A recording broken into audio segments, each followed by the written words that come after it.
मीसा भारती की तरफ से बहुत साफ शब्दों में कहा गया है कि अगर इंडी गठबंधन की सरकार आई तो नरेंद्र मोदी जेल में होंगे। इससे पहले भी काफी विवादित बयान मीसा भारती वैसे भी दे चुके हैं। जब यहां पर भ्रष्टाचार को लेकर उनसे सवाल पूछा गया तो उन्होंने बहुत साफ शब्दों में कहा कि ऐसा नहीं है कि भ्रष्टाचार बाकी की पार्टियों के ऊपर जो आरोप लगाते रहे हैं प्रधानमंत्री नरेंद्र मोदी और बीजेपी वाले, वही सच है। सच ये है कि करप्शन इस सरकार में भी हुआ है और अगर उनकी सरकार आती है, इंडी गठबंधन अगर सरकार बनाने में कामयाब रहता है तो प्रधानमंत्री नरेंद्र मोदी सलाखों के पीछे होंगे। तो लालू प्रसाद यादव की बेटी मीसा भारती ने बयान दिया है। मीसा भारती पहले भी लगातार नरेंद्र मोदी और बीजेपी पर निशाना साधती रही हैं। लगातार वो कहती रही हैं कि टूल की तरह काम करती हैं तमाम एजेंसियां और उन्हीं का इस्तेमाल करके परेशान किया जाता है विपक्षियों को। क्या कहा है मीसा भारती ने, सुनिए। जो इंडिया गठबंधन है 30 लाख रोजगार दे रहा है, उसमें उनको तुष्टिकरण दिख रहा है। किसानों की आय दुगनी करने की हम बात कर रहे हैं, हम MSP लागू करने की बात कर रहे हैं, इनको तुष्टिकरण नजर आ रहा है। जब आते हैं वो हमारे परिवार पे आरोप लगाते हैं भ्रष्टाचार का। जानते हैं कितना बड़ा भ्रष्टाचार है। अगर देश की जनता ने कहीं हमें मौका दे दिया इंडिया गठबंधन को, प्रधानमंत्री से लेकर के जितने भी भाजपा नेता हैं जेल के अंदर बंद हो।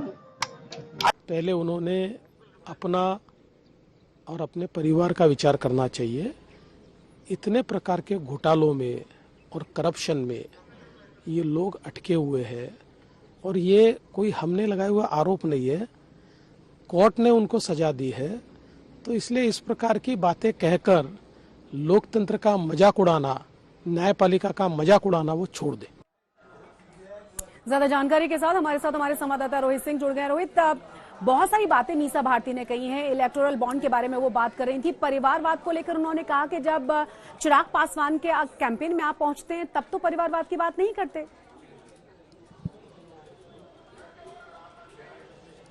देखिए, जाहिर सी बात है इस वक्त प्रधानमंत्री नरेंद्र मोदी और लालू परिवार एक दूसरे के आमने सामने हैं, खासकर परिवारवाद के मुद्दे पर। और इस सब की शुरुआत की थी लालू प्रसाद ने जब मार्च में महागठबंधन की पटना में रैली हुई थी तो उन्होंने सवाल खड़े किए थे कि प्रधानमंत्री का आखिर परिवार क्यों नहीं है, उनके संतान क्यों नहीं है। उसके बाद बीजेपी ने मोदी का परिवार कैंपेन शुरू कर दिया। तो परिवारवाद एक बड़ा मुद्दा अब बिहार की राजनीति में बन चुका है, खासकर लोकसभा चुनाव में। और 2 दिन पहले जिस तरीके से लालू प्रसाद की तरफ से एक तरीके से घोषणा की गई आरजेडी की तरफ से कि लालू परिवार की 2 बेटियां मीसा भारती और रोहिणी आचार्य जो अपना पॉलिटिकल डेब्यू करने जा रही हैं, ये दोनों मैदान में उतरेंगी, लोकसभा चुनाव लड़ेंगी, एक पाटलिपुत्रा से और रोहिणी आचार्य सारण से। तो उसके बाद एक बार फिर से लालू परिवार सवालों के घेरे में आ गया कि आखिर क्यों लालू परिवार के ही सदस्य लगातार चुनाव लड़ रहे हैं और राजनीति में उतर रहे हैं।